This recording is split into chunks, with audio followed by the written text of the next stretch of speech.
여전히 하나님의 은혜가 넘치는 아침입니다. 오늘 안교교과 둘째 날 함께 나눌 말씀은 기도의 자세입니다. 사실 이 말씀을 제가 준비하면서 정말 그러면 이 한 자세로만 기도를 해야 된다는 말씀인가? 라는 의문이 중간에 살짝 들었습니다만 나중에 끝까지 공부를 해봤더니 이 저자께서 하시고자 하시는 말씀은 그 말씀이 아니구나 라는 생각을 하게 되었고요. 이 저자께서 하나님의 말씀이 우리들에게 제시하시는 이 기도의 자세에 대한 진정한 교훈이 무엇인지 오늘 말씀을 끝까지 함께하는 것을 통해서 함께 발견하고 그것이 우리의 삶에 되는 시간이 되기를 바랍니다. 성경에 있는 인물들은 어떤 자세로 기도했을까? 이것이 이제 저희가 오늘 주님의 말씀을 공부하는 기본적인 질문입니다. 우선 말씀에 들어가기 전에 역도 선수의 경험을 잠깐 좀 나누고 싶습니다. 아주 유명한 역도 선수가 있었는데요. 굉장히 좋은 기록을 내고 아주 유망한 선수였습니다. 그런데 안타까운 일이 발생했습니다.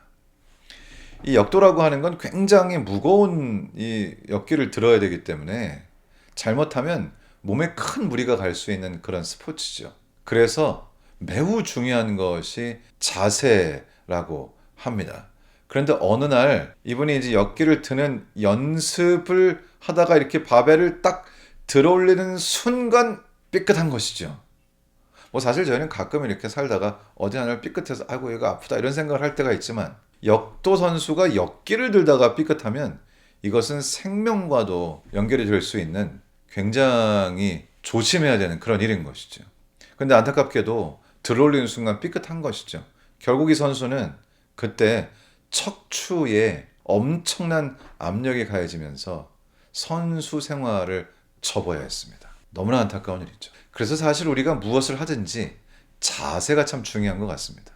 요즘에 이제 제가 조금 집에서 삽을 들고 땅을 파고 하는 일을 할 일이 좀 있었는데요. 이 삽질 하나도 이 자세가 얼마나 중요한지 모르겠습니다. 삽질에 있어서의 자세도 중요하고 또 역도에 있어서 자세도 중요하지만 정말 자세가 중요한 것은 기도 생활이라고 주님의 말씀이 저희들에게 제시해 주는 것 같습니다. 일단 성경에 나오는 그 믿음의 선조들의 이야기들을 쭉 읽어보면은요. 이분들께서는 기도할 때 다 공통적으로 이렇게 하셨다라고 성경에 기록이 되어 있네요.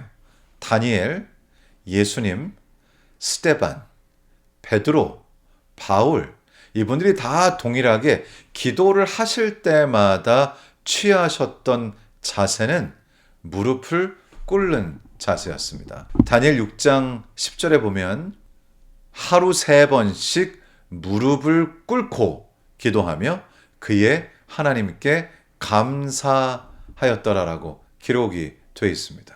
누가복음 22장 41절 예수님에 대한 말씀이시죠. 그들을 떠나 돌 던질 만큼 가서 무릎을 꿇고 기도하여 사람들을 떠나셔서 홀로 한적한 곳에 가셔서 무릎을 꿇고 기도하셨다. 이렇게 성경은 또 기록을 하고 있습니다. 예수님뿐 아니라 스데반 역시 사도행전 7장 60절에 보시면 무릎을 꿇고 크게 불러 이르되 동일한 공통점이 다 있죠. 역시 베드로, 바울 다 동일하게 무릎을 꿇고 기도했습니다.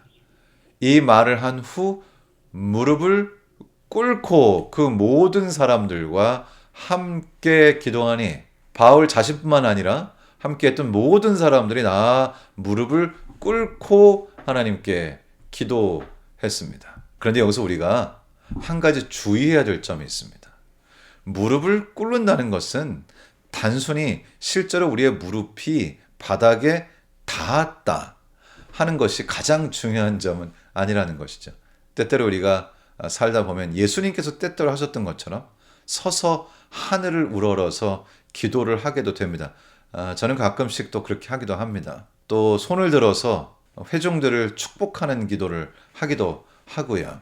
어떤 때는 운전을 하고 가면서도 우리 주님께 기도하고 주님과 대화할 때가 있습니다. 사실 이렇게 무릎을 꿇었다고 하는 것은 무릎을 꿇는 자세만 중요하다라고 하는 것을 이야기하는 것이 아니고요. 왜 주로 무릎을 꿇었을까? 무릎을 꿇었다는 것은 무슨 의미일까? 하는 것을 이해하는 것이 매우 중요합니다. 때때로 우리의 상황이 무릎을 꿇을 수 없는 상황이 되었을 때 우리는 다른 자세로 기도할 수 있습니다. 하지만 그럴 때에도 무릎을 꿇는 자세가 표현하는 그 마음의 본질적인 자세가 무엇인가를 이해하고 그 동일한 마음의 자세로 하나님께 기도할 수 있다는 것입니다.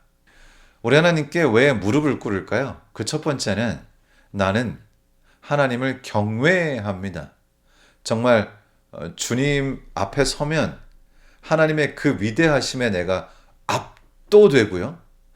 주님은 나와 전혀 다른 존재이시고 정말 하나님은 위대하시고 놀라우시고 전지전능하시고 정말 내가 압도되는 그런 존재이십니다. 라고 하는 이 사실을 우리 하나님 앞에 우리의 자세로 표현하는 것이죠. 그래서 이사야나 에스겔이나 하나님의 임재를 직접 경험했던 선지자들은 그 앞에서 완전히 무릎을 꿇고 거의 엎드려지는 그런 경험을 하게 된 것입니다. 우리가 기도할 때 친구에게 하는 것처럼 마음을 펴놓는 것이 기도가 맞습니다만 우리의 기도 속에 우리 하나님은 우리가 경외하는 말로 표현할 수 없는 놀라우신 정말 경외스러운 그런 분이라고 하는 사실을 잊지 말아야 한다는 것이죠. 또 하나는 겸손입니다. 겸손이라고 하는 것은 두 가지 의미가 있는데요. 성경에 겸손이라고 하는 단어를 그 문맥에 따라서 공부를 해보면 두 가지, 하나는 나 자신을 낮춘다는 의미가 있습니다. 그런데 거기에 하나가 더 있는데요. 나 자신을 낮춘다는 의미도 있지만은 또 하나, 주님께서 나를 어디로 인도하시든지 나는 그 길을 따라가겠습니다. 주님께서 나를 향해 가지고 계신 계획은 내가 이해하지 못할지라도 가장 최선의 길입니다라고 하는 것을 인정하는 것을 또한 겸손이라고 한다고 성경 원어 사전이 그렇게 표현하고 있습니다. 우리가 무릎을 꿇는다고 하는 것은 우리의 겸손한 마음을 주님께 보이는 것인데요. 그것을 통해서 나 자신을 낮추고 그리고 주님께서 어떤 길로 인도하시든지 그 길이 나에게 가장 좋은 길임을 인정하고 그대로 따라가겠다는 마음을 우리 주님께 드러내는 것입니다. 내면적 정서, 내 마음 속에 있는 것을 우리 하나님께 겉으로 드러나는 표현을 통해서 보여드리는 것이죠. 경외하는 마음, 겸손한 마음, 순종하며 따라가겠다는 그런 나의 모든 마음을 나의 자세를 통해 표현하는 것입니다. 그리고 우리 주님께서 무엇을 하시든지 우리는 그 주시는 말씀에 또 주님께서 우리에게 주시는 이 음성에 그대로 순종하겠다고 하는 우리의 결심을 표현하는 것입니다. 그래서 우리는요, 어떤 자세로 기도하게 되든지 반드시 무릎을 꿇고 있지 않더라도 이 무릎 꿇은 자세의 정신을 하나님께 보이며 기도할 수 있습니다. 이러한 정신을 하나님께 기도할 때 반영하여 기도하는 것이 핵심이라고 말씀을 하시는 것입니다. 허드슨 테일러라고 하는 분은 매우 유명하신 중국에 처음으로 가셔서 중국 사람들에게 복음을 전파하신 선교사분입니다. 그분께서 하신 말씀이 있죠. 사람이 아닌 하나님께만 구한다. 다 공통점이 있어요. 선교사들, 정말 주님의 놀라우신 역사를 이루는 선교사들의 공통된 특징은 사람이 아닌 하나님께 구한다고 하는 것이네요. 중국 선교사로서 이제 가기 위해서 준비를 하던 청년 시절에 자신의 숙부 밑에서 일하면서 돈을 받지 못하는 상황이 자꾸 반복됐습니다. 사실 저희 아버지께서도 일을 하시고 나서 급여를 받지 못하는, 급료를 받지 못하는 그런 일들이 있었는데요. 그럴 때 제가 어린 마음에 이렇게 지켜보고 있으면 얼마나 안타까운지 몰라요. 주는 사람은 별거 아니겠지만 받는 사람은 생계와 직결되는 것이기 때문에 지금도 생각하면 얼마나 그것이 안타까운 상황이었는지 모릅니다. 그런데 허드슨 테일러는 숙부에게 그 돈을 요구하는 대신에 하나님께 필요한 것을 공급해달라고 기도했습니다. 그런데 이제 어느 날 주머니에 보니까 동전이 하나가 남아있는 거예요. 그런데 참, 글쎄요. 저는 이렇게 할 수 있을까 모르겠어요. 급료를 받지 못하고 돈이 전혀 없는데 자기 주머니에 있는 동전 하나를 자신이 쓰지 않고 그것마저 노숙자에게 이렇게 건네주고 자기는 돈이 전혀 없는 상태로 돌아온 것이죠. 이제 집에 돌아와서 우편함을 열었는데 우편함 안에 무슨 장갑 같은 게 하나 있는 거예요.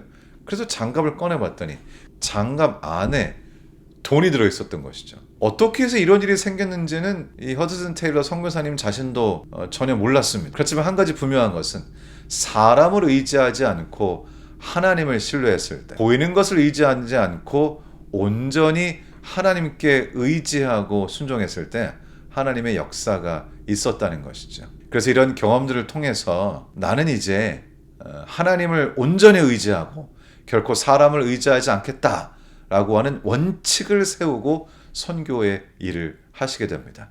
사람에게 도움을 구하지 않고 오직 기도를 통해 하나님께 구하라. 그래서 이분은 다른 선교사들도 물론 그렇게 했겠지만 이번엔 특별히 아주 철저하게 이 원칙을 지켰고요. 별도의 요청 없이 2천만 달러, 엄청난 돈입니다. 그 당시로 따지면 2천만 달러의 후원을 받았고 1932년 침례받은 중국인이 10만 명에 이르렀다고 합니다. 한 사람의 기도로, 한 사람의 기도의 원칙을 통해서 중국에 놀라운, 정말 표현하기 힘든 하나님의 역사가 있었다는 것이죠. 물론 우리가 선교사들은 아닙니다만 우리도 동일한 원칙을 세울 수 있습니다. 그런데 여기서 한 가지 주의할 점이 있습니다. 내가 하나님 나라에 속하고 하나님 나라의 규칙과 그리고 그곳에서 적용되는 법칙에 나의 모든 삶을 바치게 될 때에 우리는 놀라운 역사를 경험하게 됩니다. 그런데 우리가 한 가지 분명히 해야 될 것은 내가 하나님 나라의 법칙의 통제를 받고 그래서 그 법칙이 적용되어 놀라운 역사를 경험하기 위해서는 하나님 나라에 속한 하나님 나라의 백성으로 살아야 합니다. 세상 나라에는 세상 나라의 법칙이 있습니다. 이것은 마치 수영하고 비슷한데요. 내가 수영장 물에 들어가서 몸을 물 위에 던지면 그리고 힘을 빼면 몸이 뜹니다. 왜냐하면 물속에서 적용되는 법칙이 있기 때문이죠. 그런데 만약에 내가 물 밖에 나와서 시멘트 바닥에 있는 곳에서 물에서 하는 것처럼 몸을 던진다면 저는 그 바닥으로 떨어지고 많이 다칠 겁니다. 왜냐하면 그것은 다른 법칙이 적용되기 때문이죠. 내가 뜨고 싶다면 물속에 들어가서 해야 되고요. 물 밖에서는 되지 않은 것이죠. 내가 정말 사람에게 도움을 구하지 않고 오직 기도를 통해서 하나님의 놀라운 역사를 경험하기를 원한다면 그 법칙이 적용되는 하나님 나라에 속한 하나님의 백성으로 살아야 한다는 것입니다. 나는 이 세상 나라에 속하여 살면서 하나님 나라의 법칙이 나의 삶에 적용되기를 바라게 될 때 우리는 큰 낭패를 볼 수 있다는 것입니다. 내가 정말 오직 하나님께만 기도하고 하나님께 구하고 하나님의 놀라운 역사를 경험하는 진정한 기도의 사람이 되기를 원한다면 나는 하나님 나라에 속한 하나님의 백성으로 살아야 된다고 하는 것이죠. 그러면 하나님 나라의 법칙이 우리의 삶을 지배할 것입니다. 오늘 하루 동안 사실 때 한번 나의 삶에 어떤 문제가 닥치든지 가장 먼저 내 몸이 하나님께 기도하는 이 습관, 패턴이 내 몸에, 내 머리와 생각뿐 아니라 내 몸에 배어지도록 한번 훈련을 해보는 하루를 갖는 것도 좋을 것 같습니다. 오늘 하루 동안 훈련을 통해 정말 어떤 일이 발생하든지 먼저 기도로 주님께 나아가는 귀한 경험을 하는 그런 하루가 되기를 우리 주님 예수님의 이름으로 축원합니다.